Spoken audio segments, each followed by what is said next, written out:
দিচ্ছেন পরের জন্মে দুটো হাত দুটো পা পাবার চান্স পাবেন, আর যারা হাত তালে দিচ্ছেন না, হাত পাবার আর চান্স নাই, দুটো পা আছে, পরের জন্মে আর দুটো পা যোগ হয়ে যাবে। চারটে পা হলে কি হয় বলুন তো? চারটে পা হলে কি হয়? কেন গরু বলছেন, বাঘ বলতে পারেন না? যেখানেই যাই বলি চারটে পা হলে কি হয়। কাল পুরুলিয়াতে বলেছি চারটে পা হলে কি হয়, সঙ্গে সঙ্গে গরু, কারণ বাঘ বললে হয় না। যেমন দেখবেন কাউকে যদি বলা হয় তুই জানোয়ারের বাচ্চা, দেখবেন রেগে যায়। আচ্ছা বাঘের বাচ্চা তুই, আমাকে বাঘের বাচ্চা, একই কথা কিন্তু কত আমরা বোকা দেখুন। বাঘের বাচ্চা বলে লাফিয়ে উঠি, আর জানোয়ারের বাচ্চা বলে রেগে যায়। এই জন্য আপনাদের কাছে নিবেদন রইল, আপনারা সেরকম হন, হাততালি দিন। হাততালি দেবেন কেন? অনেকে বলে না জ্যোতিষের কাছে গিয়ে, বাবা আমার হাত খুব খারাপ, ভাগ্য খুব খারাপ, একটু দেখে দাও তো। ও তখন সুযোগ পেয়ে বলে তোমার 10,000 টাকাটা স্টোন লাগবে, কেন? তোমার গ্রহের ফের আছে। মহাপ্রভু বললো কোনো কিচ্ছু লাগবে না, হাততালি দিয়ে দাও, সবকিছু নিতাই গৌর হরি বল হয়ে যাবে। তাই এটা মহাপ্রভুর কথা, আমার কথা নয়। মহাপ্রভু বলছে সবাই তো আর কীর্তন গান গাইতে পারে না, তো যারা কীর্তন গান গাইতে পারে না তারা মাঝে মাঝে তালি দাও, দেখো তাদের সমস্ত দেহের পাপ মুক্ত হয়ে যাবে। এই জন্য আপনারা তালি দেবেন, এটা আমার কথা নয়, মহাপ্রভুর কথা। সবাই মিলে রাধারানী কি, শ্যাম সুন্দর কি, মদন মোহন কি, হরিবাসর কি, ওর ফুলি কমিটি বৃন্দ কি, প্রেম সে বলো নিতাই গৌর রাধেশ। একবার জোরে বলুন নিতাই চাঁদ কি। খুব খুশি। আসুন আজকে যে লীলাটি কমিটি আমাকে দায়িত্ব দিয়েছেন, আর একটু বলবো যে বাতাসা থাকলে খুবই ভালো হতো, আরো যে পরিমাণ ভক্ত হয়েছে। হরে কৃষ্ণ। এই জন্য আপনাদেরকে একটু তত্ত্বটা জানিয়ে দিয়ে যাই। যারা এই লীলাটি শুনবেন সবাই লক্ষ্য করুন, আরো বাতাসা হলে একটু ভালো হতো। যদি থাকে না তাহলে কোনো অসুবিধা নেই, আমি বুঝিয়ে দিচ্ছি। আছে? আচ্ছা বেশ, আনতে গেছে, ঠিক আছে। বলে নি মায়েরা, আপনারা আস্তে আস্তে বাচ্চাদের শব্দ একবার সামনে করবেন না, মন দিয়ে শুনুন। কথা হচ্ছে যে আজকে লীলাটি ওনারা বললেন রঘুনন্দন লীলা করুন। কেন না, প্রায় জায়গাতে অনেকে আমাকে ফোন করে, বাবা বলে কি না, ওই যে প্রসাদটা যেটা দিলে বাচ্চা চঞ্চলতা দূর হয়ে যায়। আঙ্গুর আর আপেল,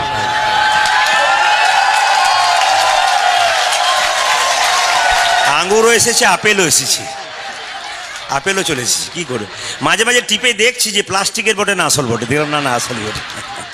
খুব ভালো। এটা তো ওদের ভালোবাসা, এটা ওদের ভালোবাসা, একবারে পুরোটাই ভালোবাসা। এরা অন্তত নাই করে এখানকার কমিটি ছেড়ে 8 থেকে 9 জায়গায় আমার কীর্তন শুনতে গেছে। তারপর ধরে ধরে ধরে ধরে কোনো রকমে আস্তে আস্তে নিতাই গৌর হরি বল। আপনারা জানেন কোলাঘাটে সরস্বতী হোটেল আছেন, ওনার সঙ্গে আমার খুব ভালো সম্পর্ক, ওইখানে আমি প্রায় এসে থাকি। তো এখন কথা হচ্ছে ওখানে গিয়ে ওনারা বায়না করেছিলেন। তো আসুন আপনারা সবাই ভালো থাকুন, প্রেম সে নিতাই গৌর হরি বল, এই দিয়ে তাকাবেন। এখন কথা হচ্ছে কীর্তনের শেষে আপনারা এই প্রসাদটা নিয়ে যাবেন। আপনারা কিন্তু সবাই পাবেন না, তাহলে প্রশ্ন করবেন পাবো না, তাহলে আপনি বললেন কেন? আমি আপনাদের বুঝিয়ে দিই। আপনারা বৃহস্পতিবার দিন বাড়িতে হরির লুট দেবেন, বুধবার দিন, কি বললাম, বুধবার দিন বাড়িতে হরির লুট দেবেন। কত? 1 কেজি বাতাসা। আগে ভালো করে শুনে নেবেন। কীর্তন শোনা মানে সংসারের মঙ্গল, কীর্তন শোনা মানে নিজের মঙ্গল। যারা ভক্ত রঘুনন্দন লীলা সম্পর্কে সূক্ষ্মভাবে পড়াশোনা করেছেন তারা জানবেন, পরিষ্কার করে বর্ণনা করা আছে লীলাতে, যে ভক্ত রঘুনন্দনের জন্ম হয়েছিল বৃহস্পতিবার, আর ভক্ত রঘুনন্দন গোপীনাথকে নাড়ু খাইয়েছিল 5 বছর বয়সে, সেটাও বৃহস্পতিবার। এবং এই জন্য আপনাদেরকে বলে রাখি, বৃহস্পতিবার দিন বাচ্চাকে এই বাতাসা খাওয়াবেন। আপনারা অনেক মায়েরা বলেন না বাচ্চা খুব চঞ্চল গো, পড়াশোনায় মতি নেই, একবারে 100% হবে যদি ভক্তি ভরে আপনি করতে পারেন। অনেক মায়েরা আমাকে বলে, বাবা কিছু মনে করবেন না, আমার ছেলে খালি ওই কার্টুন দেখছে মোবাইলে, কি করা যায়? আচ্ছা আমি কি করব বলুন তো? বলে কার্টুন দেখছে, কি করা যায়? আমি তখন বলি তুমি তো রাত 12টা পর্যন্ত হোয়াটসঅ্যাপ করছো, তাহলে তোমার বাচ্চা কেন কার্টুন দেখবে না নাকি? তুমি করছো, তোমার বাচ্চা কেন করবে না? এই জন্য আপনারা নিজেরা কিছু আচরণ করুন, দেখুন বাচ্চা ভালো হবে।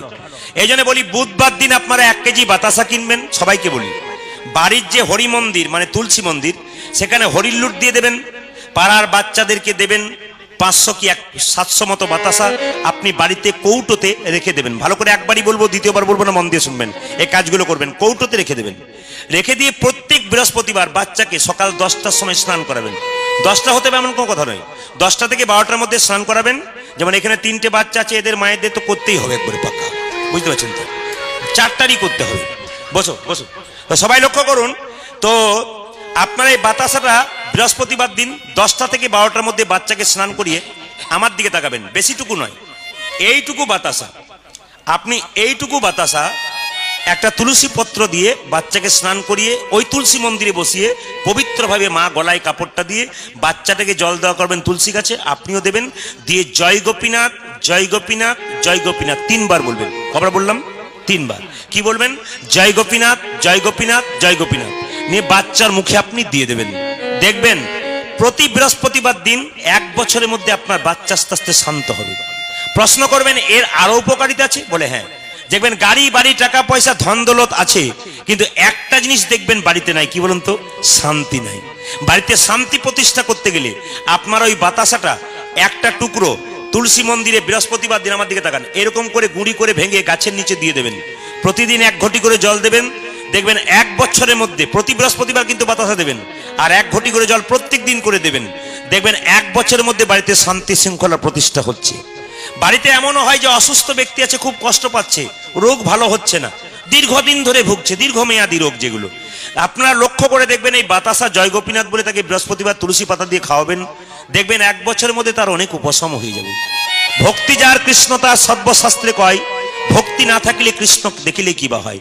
এই জন্য ভক্তি ভরে যদি কেউ করতে পারেন তাহলে লাভ থাকবে, আর যদি আপনার ভেতরে ভক্তি না থাকে তাহলে আপনি কোনোদিনই পাবেন না। এই জন্য ভক্তি ভরে বসবেন। আর আপনাদের কাছে একটা নিবেদন রইল, এই বাতাসা প্রসাদ আমি কিন্তু কীর্তনের শেষে একটু ছড়িয়ে দেবো। তো অনেকে মারামারি করে নিয়ে নেবেন, লাফালাফি করে নিয়ে নেবেন, চাপাচাপি করে নিয়ে নেবেন, অসুবিধা হয়, এই জন্য আমি ছড়াবো না। এই ভাইদের কাছে থাকবে, যদি কারো বাড়িতে খুব অসুস্থ, খুব খুব মানে নেহাত উপায় নেই, তিনি একমাত্র আস্তে আস্তে ওনাদের কাছ থেকে নিয়ে যাবেন, সবাই নেবেন না। তাছাড়া আপনি বাড়িতে যে হরিলু দিচ্ছেন ওটাতে আপনি পেয়ে যাবেন। যে ঘটনাটা আজকে বর্ণনা করব, বর্ধমান জেলার শিখণ্ড গ্রাম। ওই শিখণ্ড গ্রামে 2 ভাই ছিল, বড় ভাইয়ের নাম মুকুন্দ সরকার আর ছোট ভাইয়ের নাম নরহরি। একটু বলবেন, বড় ভাইয়ের নাম কি বললাম? মুকুন্দ সরকার। আর ছোট ভাইয়ের নাম কি বললাম? নরহরি। ও মায়েরা, বড় ভাই ডাক্তারি করতো, কবিরাজি চিকিৎসা করতো, আর ছোট ভাই তার সঙ্গে কম্পাউন্ডারি করতো। তো একদিন ছোট ভাই বড় ভাইকে বলছে, দাদা সারা জীবন তো শুধু চিকিৎসাই করে গেলে, একবার ভগবান দর্শন করবে না? দাদা বলল, কোথায় যাবি রে? কেন নবদ্বীপে চলো, শ্রীবাসঙ্গনে একবার মহাপ্রভুর কৃপা পেয়ে আসি আমরা দুজনে মিলে, তাদের আশীর্বাদ পেলে না আমাদের কাজ অনেক এগিয়ে যাবে। এখানে একটা দামি কথা, যারা কীর্তন শুনছেন সকাল থেকে, যারা যে কোনো কাজ করেন, যদি আপনি ভক্ত হয়ে যান, দেখে নেবেন পাক্কা কথা, এই প্রদীপ পালের 100% কথাটা শুনে রাখুন, একবারে মাথায় রাখবেন আপনারা। যেখানে কীর্তন হবে আপনি ভক্তি ভরে মহাপ্রভুর কথা, কৃষ্ণের কথা শুনবেন, আপনি যে কাজে হাত দেবেন সে কাজ আপনার এগিয়ে যাবে। কেন? কৃষ্ণের কৃপা আপনার এমনি এমনি হয় না। আপনি 3 ঘন্টা কীর্তন শুনবেন না, 6 ঘন্টা 6 বার উঠবেন আর 3 বার গল্প করবেন, তাহলে আপনার কৃপা হবে না। সত্য যুগের মানুষরা ধ্যান করতো কত দিনের পর দিন, ত্রেতা যুগের মানুষরা যজ্ঞ করতো, সেটা আমাদের দরকার নাই। 3 ঘন্টার কীর্তন শুনবে একটু ভক্তি ভরে, ব্যাস দেখবেন আপনার রাস্তা সব পরিষ্কার হয়ে যাবে। মুকুন্দ বলছে, তাহলে কিভাবে যাব? বলছে, শোনো দাদা, অনেকটা তো রাস্তা, তখন তো গাড়ি ঘোড়ার ব্যাপার ছিল না, ট্রেনও ছিল না, বাসও ছিল না, ওই তাহলে হেঁটে হেঁটে যেতে হবে। হেঁটে হেঁটে যেতে গেলে কি করতে হবে? কৃষ্ণ নাম করতে করতে যেতে হবে। তো মহাপ্রভুর কাছে শিবাসঙ্গনে, শিখণ্ড থেকে শিবাসঙ্গন অনেক রাস্তা, হাঁটতে হাঁটতে যাচ্ছে। এখন 5 মিনিটের রাস্তা আমরা হাঁটতে পারি না, টোটো ধরি, আর তখন কত রাস্তা কৃষ্ণ নাম করতে করতে চলে গেছে। ওই জন্য শুনে রাখুন, ছোট ভাই বলল, অনেক রাস্তা যদি হাঁটা যায় আর কৃষ্ণ নাম করতে করতে চলে যায়, রাস্তা নাকি খাটো হয়ে যায়। আপনারা দেখবেন অনেক রাস্তা হাঁটবেন, যখন বোর লেগে যাবে, কষ্ট লেগে যাবে, আপনি কৃষ্ণ নাম করতে করতে চলে যান, আপনার রাস্তা আপনা আপনি খাটো হয়ে যাবে। ছোট ভাই আর বড় ভাই দুজনে যাচ্ছে, সবাই মিলে কৃষ্ণকে, এই দিকে তাকাবেন। 2 ভাই যখন শ্রীবাসঙ্গনে গেল, আমার দিকে তাকান, তখন 2 ভাই দাঁড়াচ্ছে কেমন দেখুন, দাঁড়ানো দেখুন, ভক্তের দাঁড়ানো দেখুন। আপনারা তো দাঁড়ান মন্দিরে গিয়ে, কিন্তু ভক্তের দাঁড়ানো দেখুন। শিবাসঙ্গনের দরজায় গিয়ে দুজনে দাঁড়িয়ে আছে এরকম করে। এখানে কি শিক্ষা পেলেন? যদি হও নিচু তবে পাবে কিছু। এখানে কি শিক্ষা পেলেন? যদি হও নিচু তবে পাও কিছু।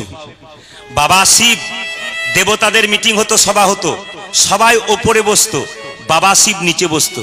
জিজ্ঞাসা করতো দেবতারা, আচ্ছা ভোলা, সবাই ওপরে বসলো, তুমি নিচে বসলে কেন?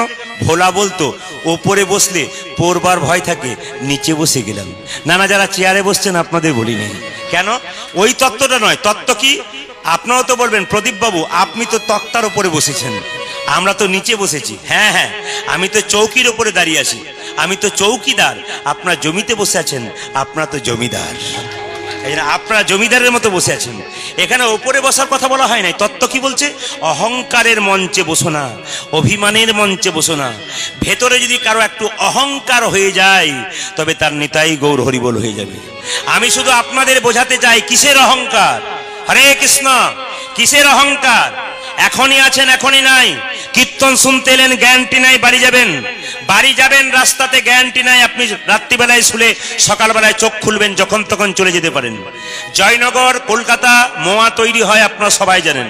জয়নগর রেল স্টেশনের কাছে একটা শ্মশান আছে, ওখানে একটা চায়ের দোকান আছে খুব নাম করা। আমরা যখনই যাই ওই দোকানে একটু করে চা পান করি। তো যখনই বসে আছি দেখতে পেলাম একটা মৃতদেহ এলো একটা এসি গাড়িতে চাপিয়ে, মরে গেছে। তাকে এসি গাড়িতে ফুলের মালা দিয়ে কত রকম বাজনা বাজিয়ে তাকে নিয়ে আসা হলো। কিন্তু কিছুক্ষণ পর দেখলাম আবার একটা টলিতে করে একটা ভিখারিকে খড়ের দড়িয়া ছেঁড়া তালায় দিয়ে বেঁধে নিয়ে আসা হলো। ওই ভিখারিটা কোনোদিন ওই কোটিপতি লোকটার বাড়ির দরজায় যেতে পারে না ভয়ে। বাবু বলেছে কিন্তু বাবু সাড়া দেয় নাই। আজকে যখন শ্মশানের চিতাতে দুজন পাশাপাশি শুয়ে আছে, যেন বলা বলি করছে, ভাই আসার সময় আমরা এক, যাবার সময় এক, মাঝখানটাতে আমি বড় লোক আর তুমি গরিব লোক। কিসের অহংকার? এইটাই আপনাদের কাছে নিবেদন রইল। টাকার অহংকার। চোখ মুজলে, চোখ খুললে সকাল, আর চোখ না খুললে তো পরকাল হয়ে যাবে মা। এই জন্য বলে রাখি, মিষ্টি ব্যবহার করুন, ভালো ব্যবহার করুন। জীবনে যখন সংসার ছেড়ে যাবেন না, লোকে বলবে আহ লোকটা কত ভালো ছিল, জানবেন আপনি স্বর্গে যাবেন। আপনার মৃত্যুর পর লোকে যদি বলে লোকটা খুব দুষ্ট ছিল, বদমাইশ ছিল, এর মতো বদমাইশ লোক আর পৃথিবীতে একটাও নাই, গেছে শান্তি হলো, আপনি পাক্কা নরকে যাবেন। আপনি ভালো কাজ করবেন, আপনার মৃত্যুর পর আপনি যখন শুয়ে থাকবেন তখন মনে হবে ঘুমাচ্ছে, আপনি বলবেন আহ লোকটাকে দেখে এলাম গো যেন ঘুমাচ্ছে। কিন্তু আপনি খারাপ কাজ করবেন, আপনার মৃত্যুর পর মুখটা বিকৃত বিভৎস হয়ে যাবে, 4 দিন দেখে ঘুম হবে না। মৃত্যুতেই বোঝা যায় আপনি স্বর্গে গেলেন না নরকে গেলেন। ওই জন্য বলে রাখি মা, অহংকার কিসের? এখনই আছে, এখনই নাই। রামকৃষ্ণ পরমহংসদেব বলল, তোমার বাড়িতে কেউ যদি যায়, দুটো মিষ্টি জল যদি না দিতে পারো, দুটো মিষ্টি কথা অন্তত শুনিয়ে দিও। কেন? মিষ্টি কথা শোনালে মিষ্টি জলের উপরে হবে। আপনি 5 রকম মিষ্টি দিলেন আর বাংলার 5-এর মতো মুখটা করে রাখলেন, যেন হলে মনে হবে মিষ্টি খাই নাই, বিষ খেয়ে নিলাম। ওই জন্য বলি, কখন যে পদ্মপাতার জল করে টলমল কেউ চলে যাবে কেউ জানে না। মুকুন্দ সরকার নরহরি এরকম করে যখন দাঁড়িয়ে আছে, মহাপ্রভু বলছে এ এ এ শ্রীবাস, দুজন ভক্ত আমাকে দেখতে এসেছে। আচ্ছা, ভক্ত যদি কাই মনে কোনো বাঞ্ছা করে, ভগবানের সাধ্য নাই সেই বাঞ্ছা নাই পুরে। ভক্ত তো আমাকে দেখবার জন্য এসছে, শ্রীবাস দেরি করছো কেন? চলো সুরধনী তীর দিয়ে একটু হরিনাম গাইতে গাইতে যাই, ওরা দুজন আমাদের দর্শন করুক।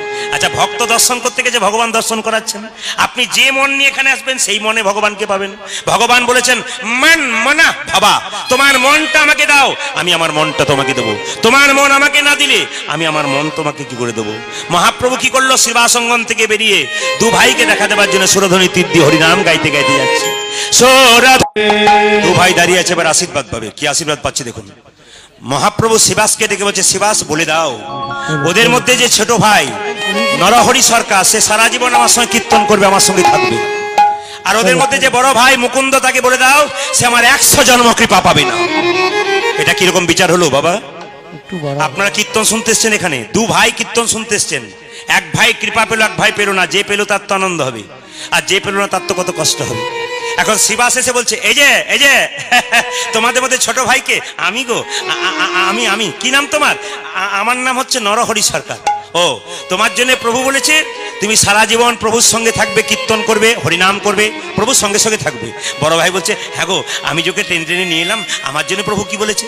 তোমার জন্য প্রভু বলেছে তুমি 100 জন্ম সঙ্গ পাবে না, তুমি 100 জন্ম কৃপা পাবে না। যখনই বলেছে 100 জন্ম কৃপা পাবে না, সঙ্গে সঙ্গে বড় ভাই নাচতে শুরু করেছে, জয় গৌর জয় গৌর। শ্রীবাস চমকে গেছে। শ্রীবাস বলছে, মুকুন্দ তোমাকে প্রভু বলল 100 জন্ম সঙ্গ পাবে না। আমাকে যদি এ কথা বলতো আমি তো বিষ খেয়ে আত্মহত্যা করে দিতাম। এ কথা শুনে মুকুন্দ বলছে, শোনো শোনো, প্রভু যদি বলতো কোন জন্মে সঙ্গ পাবো না, তাহলে না হয় আমি বিষ খেয়ে আত্মহত্যা করে দিতাম। প্রভু বলেছে 100 জন্ম সঙ্গ পাবো না, 100 জন্ম না হয় গৌর গৌর বলে কেঁদে বেড়াবো। কিন্তু যখন 100 জন্ম পেরিয়ে যাবে, 101 জন্মে প্রভুর সঙ্গ পাবো। শিখলেন তত্ত্বের দিকে আসি। ধৈর্য যার ভগবান তার, ধৈর্য যার নাই তার ভগবান নাই। যুধিষ্ঠির পঞ্চপাণ্ডবের দাদা, তিনি ছিলেন স্থির ব্যক্তি, তিনি ভগবানকে পেলেন। আর চঞ্চল ছিল শত ভাইয়ের দাদা দুর্যোধন, তিনি ভগবানকে পেলেন না। কেন? মায়েরা, বাবারা, দাদা ভাইরা শুনে রাখুন, এ সংসারে যে পুরুষ খুব চঞ্চল তার জীবন উন্নতি নাই। পরিষ্কার জেনে নিন, আপনি সমাজ সংসারে দেখবেন যে পুরুষ খুব চঞ্চল, এখানে ওখানে বসে, মাথার ঠিক নেই, স্থিরতা নেই, তার জীবনে কোনো উন্নতি নাই, গাড়ি বাড়ি টাকা পয়সা তার কিচ্ছু হয় না, ভগবান তো পাই না, ওটাও পর্যন্ত হয় না, বাড়িতে কাউকে সুখ দিতে পারে না। যে মেয়ে দেখবেন সংসারে খুব চঞ্চল, ওর জীবন উন্নতি হয় না। কেন? ওই মেয়ে তরকারি রাঁধতে গিয়ে দুবার নুন দিয়ে দেবে, বাড়ির লোকের কাছে গাল খাবে, এই নিয়ম। এই জন্য আপনাদেরকে বলে যায়, মন দিয়ে শুনবেন, পঞ্চপাণ্ডবের দাদা যুধিষ্ঠির তিনি স্থির ব্যক্তি ছিলেন, ভগবান পেলেন। আর শত ভাইয়ের দাদা দুর্যোধন চঞ্চল ব্যক্তি ছিলেন, তিনি ভগবানকে হারালেন। ওই জন্য আপনাদের কাছে নিবেদন রইল, কীর্তন যখন শুনবেন স্থিরভাবে কীর্তন শুনবেন। আমি পরশু মালদাতে ছিলাম, আপনার অবাক হয়ে যাবেন, ওখানে সব সময় কীর্তন হচ্ছে। আমাকে বেলা 3টে থেকে দিয়েছিল, কেন না বহু দূর দূর থেকে 50-60 কিলোমিটার দূর থেকে লোক আসবে, রাত্রিবেলায় বাড়ি যেতে পারবে না, 3টে থেকে দিচ্ছিল। তো ওই দুপুরবেলায় রোদ্রে মেয়েরা ছেলেরা সব একটা করে থলে নিয়ে আর নিজে একটা আসন নিয়ে বসে আছে। জিজ্ঞেস করলাম, আপনি আসন নিয়ে এসছেন? আসন তো আছে। বলে না না, বাড়ি থেকে কীর্তন শুনতে গেলে শাস্ত্র বলছে একটা আসন আনতে হয়, আপনার ব্যাগের মধ্যে ছোট্ট একটা আসন আনতে হয়। আচ্ছা, আসন যদি না পান, মানে ভালো আসন, কুশ আসন যদি না পান, আপনি যে আসনটা কিনেছেন কম বলে সেটাই নিয়ে আসবেন। যদি কম বলে আসন না পান, তাহলে যে আসন আছে আপনার বাড়িতে সেই আসনটা নিয়ে আসবেন।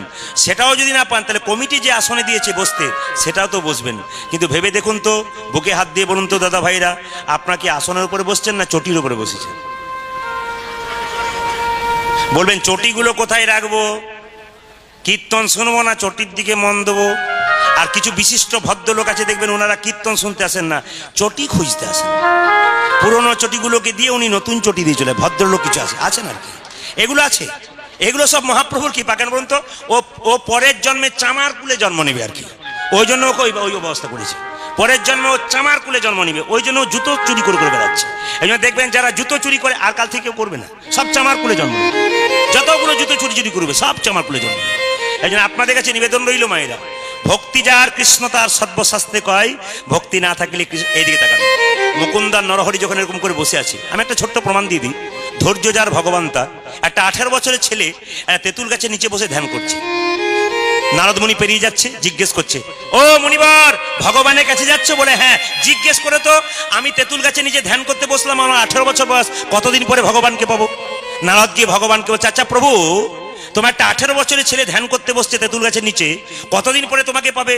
ভগবান বলছে, বলে দাও নারদ, তেঁতুল গাছে যত পাতা আছে ততবার পৃথিবী তোকে আপ ডাউন করতে হবে, তারপর পাবে। মানে বুঝতে পারছেন, যত পাতা আছে ততবার পৃথিবীতে আসা যাওয়া করতে হবে, তবে আমাকে পাবে।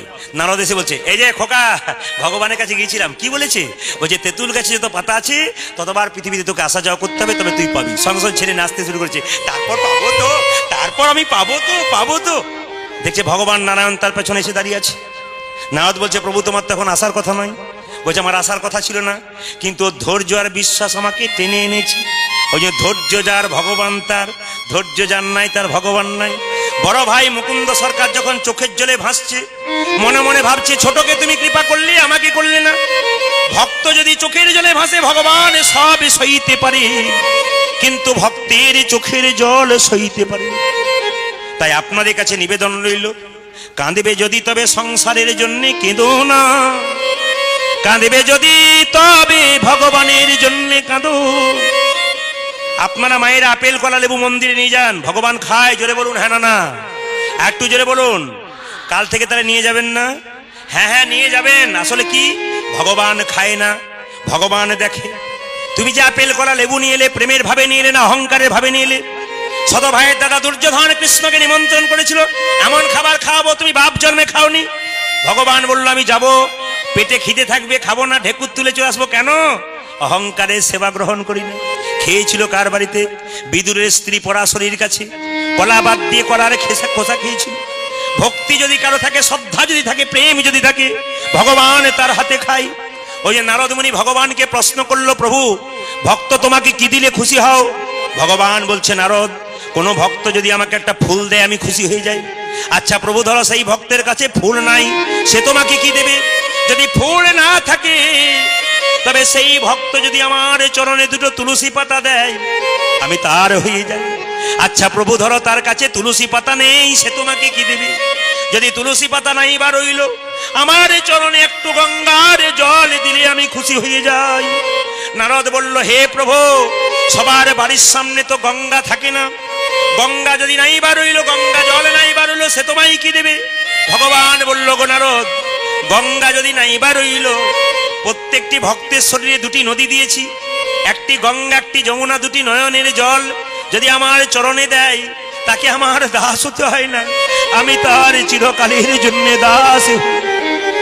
এই জন্য সংসারের জন্য কেঁদো না, ছেলের জন্য কাঁদবে, মেয়ের জন্য কাঁদবে, শেষে ছেলে মেয়ে প্রশ্ন করবে, তুমি আমার জন্য কি করেছো?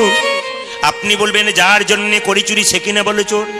কিন্তু ভগবানের জন্য কেউ একবার যদি হা কৃষ্ণ প্রাণে গোবিন্দ বলি ভেতরের যত মহিলা আছে, ভেতরের যত যন্ত্রণা আছে, যত ব্যথা আছে, সব গোবিন্দের চরণে চলে যায়।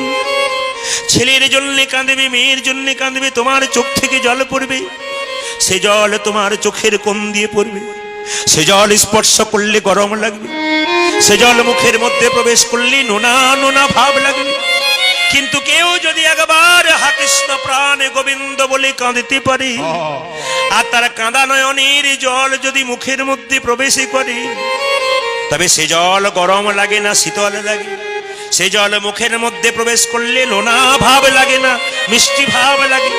কৃষ্ণ বলে কাঁদো, যে জন কৃষ্ণ বলে একবার কাঁদিতে পারবে, ভগবান তার হয়ে যাবে। মুকুন্দ সরকার কাঁদছে, ভগবান সহ্য করতে পারলো না। মুকুন্দ, এদিকে এসো। প্রভু, আমার ভাইকে তুমি কৃপা করলে, আমাকে করলে। মহাপ্রভুর দামি দামি কথাগুলো শুনুন।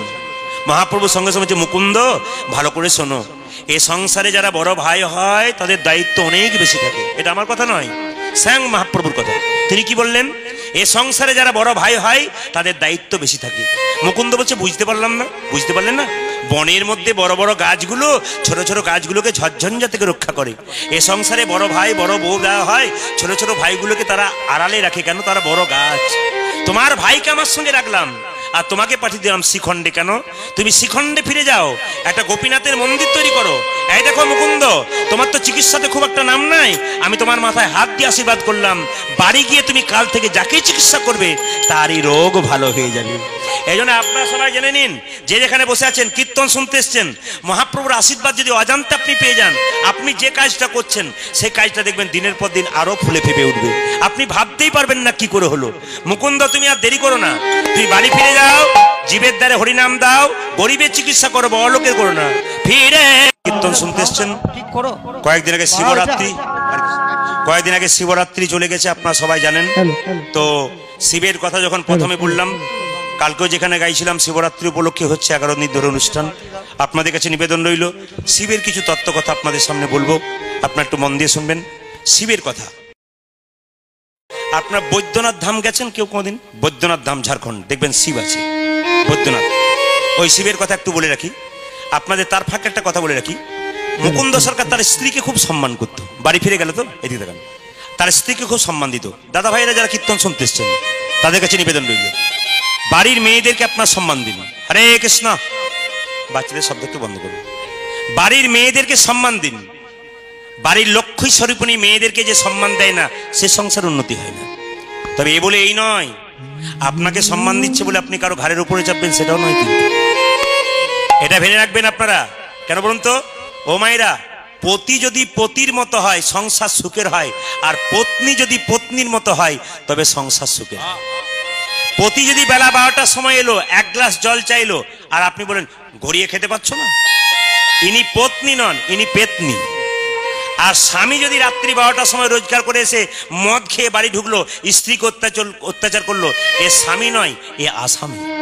আপনারা আসামি হবেন না, আপনারা পেতনি হবেন না, পত্নী হন, স্বামী হন, সংসার সুখের হবে। কীর্তন শুনতে গেলে এই জিনিসগুলো, নারী যদি পুরুষের পাশে থাকে, নারী যদি নারীর মতো হয়, পুরুষ ওপরে ওঠে। নারী ছিল কে?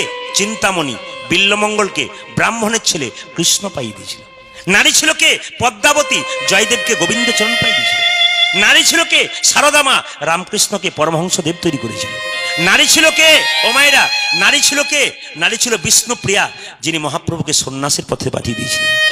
আপনারা নারী সেরকম হন, স্বামীর পাশে বসে স্বামী ধর্ম করবে, আপনার সাহায্য করবেন। রামকৃষ্ণদেব সারদাকে জিজ্ঞেস করেছিল, তোমার সঙ্গে আমার বিয়ে হলো, আচ্ছা বলো তো তুমি আমার কে গা? সঙ্গে সঙ্গে সারদা বলেছিল, আমি তোমার সহধর্মিনী। রামকৃষ্ণ পরমহংসদেব জিজ্ঞেস করেছিল, সহধর্মিনী মানে কি? তখন মেয়েটি বলেছিল, স্বামী ধর্ম করবে, স্ত্রী সাহায্য করবে, এরই নাম সহধর্মিনী। আপনার স্বামী হরিবল বলবে আর আপনি পেছন দিকে টানবেন, আপনি সহধর্মিনী নন, আপনি সহপাপী। ওই যে স্বামী স্ত্রীর সংসারে পাক্কা ভাব থাকলে গোবিন্দের কৃপা অবশ্য পাওয়া যায়। তবে ফাঁকে বলি, পুরুষ হয়ে কোনোদিন নারীর চুলে ধরে তাকে আঘাত করবেন না, তবে সেই পুরুষ খুব তাড়াতাড়ি ধ্বংস হয়ে যাবে। দামি কথা, মন দিয়ে শুনবেন। কোন পুরুষ যদি কোন স্ত্রীর, কোন মেয়ের, নিজের স্ত্রী নয় পর মেয়ের, পর স্ত্রীর যে চুলের মুঠি দিয়ে তাকে মারধর করে, চুলের মুঠি দেয়, চুলে হাত দিয়ে আঘাত করে, জানবেন সেই পুরুষ ধ্বংস হবে। প্রশ্ন করবেন কে হয়েছিল? দেখে নিন, দেবকীর বিয়ে দিয়েছিল কে? কংস মহারাজ। যখন আকাশবাণী হয়ে গেল, দৈবকীর অষ্টম গর্ভের সন্তান তোমার হত্যাকারী হবে, আর সঙ্গে সঙ্গে কংস তখন মনে মনে ভাবলো, না রহেগি বাঁশ, না রহেগি বাঁশরি। আরে দৈবকী, তুই বেঁচে থাকলেই তো তোর ছেলে হবে। চুলের মুঠি ধরে তাকে রথ থেকে নামিয়েছিল। যেদিন চুলের মুঠি কংস ধরেছিল, সেই দিন থেকে কংস ধ্বংসের পথ পরিষ্কার। দ্রৌপদী দেখবেন, যখন তার দুঃশাসন তার চুলের মুঠি ধরে এনেছিল, দুঃশাসন শেষ হয়ে গেল, দুর্যোধন শেষ হয়ে গেল। কেন? মেয়েদের চুলের মুঠিতে হাত দিতে নাই, আঘাত করতে নাই। বলবেন আর প্রমাণ কি? আর প্রমাণ আছে। সীতা যখন 14 বছর জন্য বনবাসে গেল, রাবণ যখন হরণ করেছিল, রাবণ তখন দেখবেন সীতার চুলের মুঠিটা ধরেছিল। রাবণ ধ্বংস হয়ে গেল ওই কারণে। রাবণ আরেকটি কারণে ধ্বংস হলো। কেন? দুটো কারণে ধ্বংস হয়েছে। কেন? সীতার চুলের মুঠি ধরেছে, আর একটা কারণ ছিল, সেই কারণটা হচ্ছে, ওই কারণটা আমি বলবো। রাবণের সঙ্গে যখন রামের যুদ্ধ হচ্ছে, শক্তি ক্ষয়ের জন্য গেল, রাবণের সঙ্গে রামের যুদ্ধ হচ্ছে, কোনো মতে রাবণ পারছে না, শুক্রাচার্যকে জিজ্ঞেস করলেন কি করব? শুক্রাচার্য বলছে, এক কাজ করো, তোমার গুরুকে? বলছে আমার গুরু কৈলাসপতি বাবা শিব। বলছে বাবা শিবকে যদি তুমি কৈলাস পর্বত থেকে লঙ্কাতে এনে প্রতিষ্ঠা করতে পারো, তাহলে তুমি কিন্তু যুদ্ধে জিতে যাবে। ও মায়েরা লক্ষ্য করুন, তাহলে রাম, কৈলাসপতি শিবের গুরুদেবকে, ভগবানকে রাম, তাই শিবের ভগবান রাম, আর শিবের শিষ্যকে কংস। এখন কংস গিয়ে বলছে, গুরুদেব গুরুদেব। বলে কি? আপনি চলুন, আপনি না গেলে আমি যুদ্ধে জিততে পারবো না। সঙ্গে সঙ্গে বললো, আমি যাব? বলে হ্যাঁ। বাবা শিব একটু রাজনীতি করলেন, এখনকার যুগে রাজনীতি নয়, সেই রাজনীতি। কেমন রাজনীতি করলেন? বলছে না বাবা, আমি যেতে পারি, আমার ষাঁড়টা একটু শরীর খারাপ আছে, আমি তো ষাঁড়ে চেপে যেতে পারবো না, অন্য কোনো ব্যবস্থা নিয়ে যেতে পারবো। শিব তো রাবণ তখন বলল, আমি কৈলাস পর্বতে একবার তালি দিলাম তো কৈলাস পর্বত কেঁপে গেল। গুরুদেব তোমার কোনো চিন্তা নেই, কাঁধে চাপাবো, তোমাকে একবার লঙ্কায় নিয়ে চলে যাবো।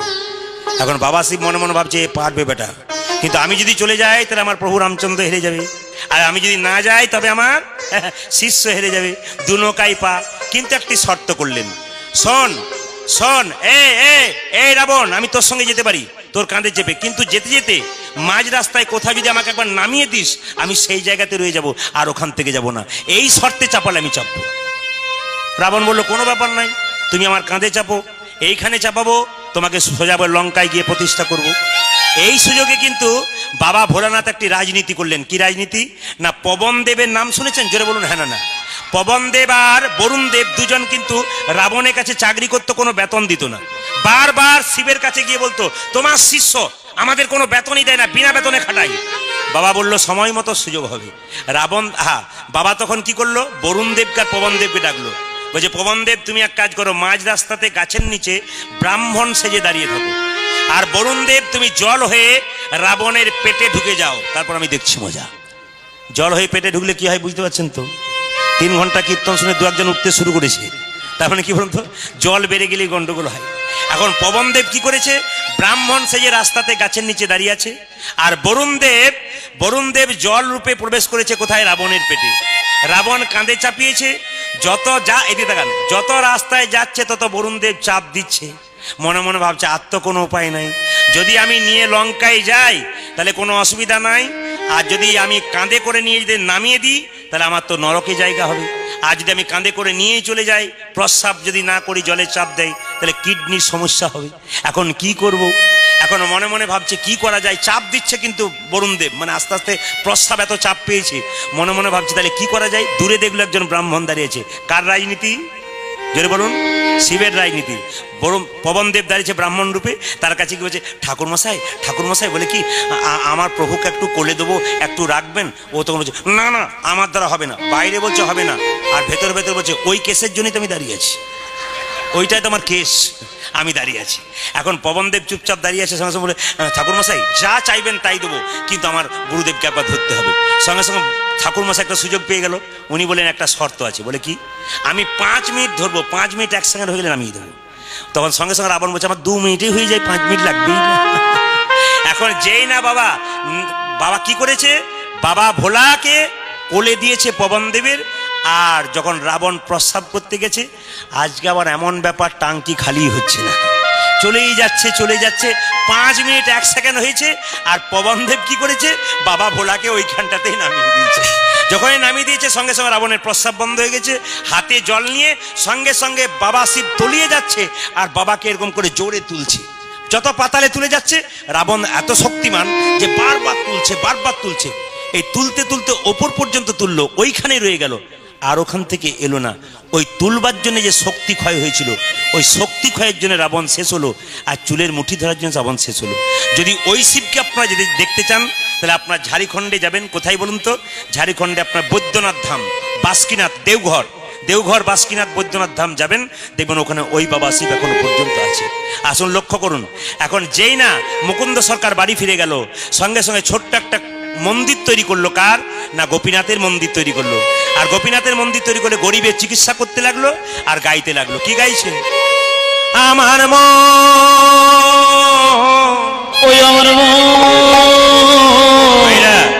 সকালবেলায় ঘুম থেকে উঠে ভক্তি করে ভগবানকে ডাকলে ভগবানের কৃপা পাওয়া যায়। আপনার যে কোনো ব্যবসা করুন, যে কোনো কাজ করুন, সকালবেলায় ঘুম থেকে কাজ করবার আগে, প্রথমে কাজে যাবার আগে কৃষ্ণের চরণ স্মরণ করুন, আপনার লাভ হয়ে যাবে, গৌরের চরণ স্মরণ করলে লাভ হবে।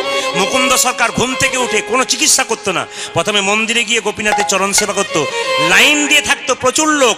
সেই সময় মুসলমান নবাব মালদা থেকে এসেছিল, গৌড় থেকে, তার নাম নবাব হোসেন শাহ। তার এত পেটের যন্ত্রণা, কেউ ভালো করতে পারছে না। লোকে বলেছে তোমার পেটের যন্ত্রণা ভালো হবে, একটা উপায়। বলে কি, তুমি যদি ফকির সেজে যেতে পারো, বড় লোকের চিকিৎসা করে না, গরিবের করে। নবাব হোসেন শাহ ফকির সেজে একবারে সামনেই দাঁড়িয়ে আছে। কাকে চিকিৎসা করাবে? মুকুন্দকে। দেখছে মুকুন্দ সকালবেলায় গাইছে, আমার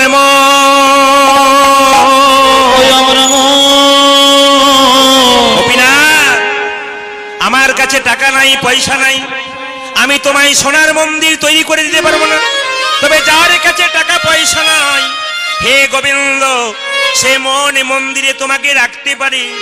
আমার তো টাকা নাই, পয়সা নাই, সোনা নাই, আমি তোমায় ভজনা করব কেন? আমার আমার মন মন্দিরে মদন মোহন তারাবে গো আসি ডাকিয়া। আমার মন মন্দিরে মদন মোহন তারাবে গো আসি ডাকিয়া। মন মন্দিরে মদন মোহন তারাবে গো আসি ডাকিয়া। ওই আমার মন মন্দিরে মদন মোহন তারাবে গো আসি ডাকিয়া। কাঁদিয়া কাঁদিয়া তব নাম লইয়া, আমি কাঁদিয়া কাঁদিয়া তব নাম লইয়া, কাঁদিয়া কাঁদিয়া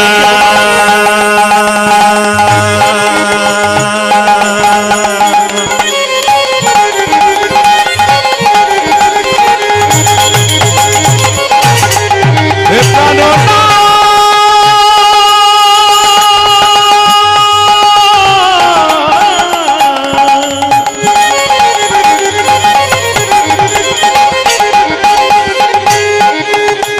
আমি কাঁদিয়া কাঁদিয়া তব নাম লইয়া, জলে বুক ভাসাইয়া আমি কাঁদিয়া কাঁদিয়া তব নাম লইয়া, নয়ন জলে বুক ভাসাইয়া।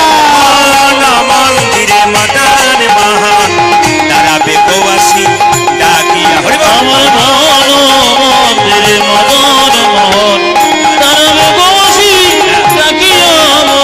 এই যে তোমাদের মধ্যে সবচাইতে গরিবকে? মুকুন্দ বেরিয়ে এলো। নবাব হোসেন শাহ ফকির সেজে বললো, এই যে বাবা, আমি গরিব, কি নাম তোমার? আমার নাম হোসেন ফকির। কি হয়েছে? পেটের যন্ত্রণা। এক কাজ করো, জামাটা খুলে ফেলো। এত বড় বাংলার নবাব ফকির সেজে এসছে, জামা খুলবে? মনে মনে ভাবছে জামা আমি খুলতে পারি, পেটের রোগ ভালো না হলে বুঝতে পারবে আমি কে এসেছি। আরে বাবা, এত থামলে হবে? চুপ করে দাঁড়িয়ে থাকলে হবে? জামাটা খুলে ফেলো। যেই না জামাটা খুলেছে, মুকুন্দ বললে এবার মাটির বারান্দাতে একটু গড়াগড়ি দাও। নবাব রেগে আগুন। কেন বলুন তো? কালের কাল বর্ষাকাল, হরিণে চাটে বাঘের গাল, নেহাত বেকায়দায় পড়েছি বলে রোগ যদি ভালো না হয় দেখবে আমি কে এসেছি। এখন যেই না জোর করে গড়াগড়ি দিয়েছে নবাব, অমনি চিৎকার করে বললো, কবিরাজ। বলে কি, তোমার এখানে ওষুধ দেওয়া থাকে নাকি? বলে কেন? যেই না আমি গড়াগড়ি দিলাম অর্ধেকটা পেটের রোগ ভালো হয়ে গেল। সঙ্গে সঙ্গে মুকুন্দ বলল, কি জানি, সবাইকে দিতে দিতে এক আধটু পড়ে গেছে, তোমার হয়তো কাজে লেগে গেছে। দেখি তুমি একবার মুখটা হাঁ করো তো। যেই না হাঁ করেছে, আসল ওষুধটা দিয়েছে, আর ওই ওষুধে নবাবের রোগ সেরে গেছে। এখানে তত্ত্ব কি দাঁড়ালো? যেখানে হরিনাম সংকীর্তন হয়, কীর্তনের শেষে সে জায়গায় গড়াগড়ি দিতে হয়। আমি কয়েকদিন আগে হুগলিতে গান গাইছিলাম, কলকাতা থেকে 4টে মেয়ে গাড়িতে করে কীর্তন শুনতে এসেছিল, আত্মীয়। তো গোপালকে কোলে করে নিয়ে এসেছে কলকাতার মেয়ে।